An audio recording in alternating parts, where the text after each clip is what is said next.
ชื่อดาวเรืองพอเข้าในเมืองชื่อคาเฟ่เป็นดาราหน้าปกหนังสือถ้าเปลี่ยนชื่อเป็นแววดาวแววดาวเรืองทุกคืนเรืองรองแมวจ้องแมวมองความผุดผ่องแก้วปราทำยังงอหลอกกันเกลียวกราว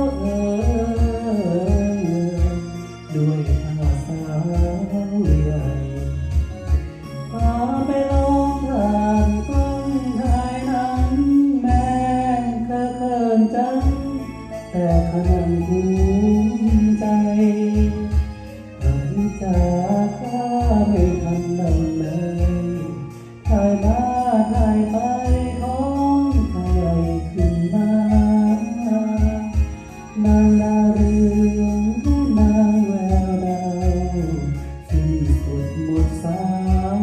กลายเป็นข่าวกลับหน้านางดาวเรืองโดนให้นมแซวมาเรียกอีมาดาวเรือง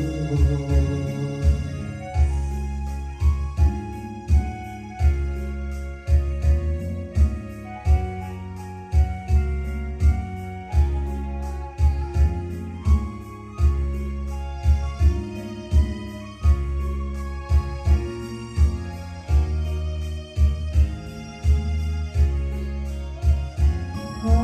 ไปลองผ่านกล้องถ่ายหนังแม่เขินจังแต่ข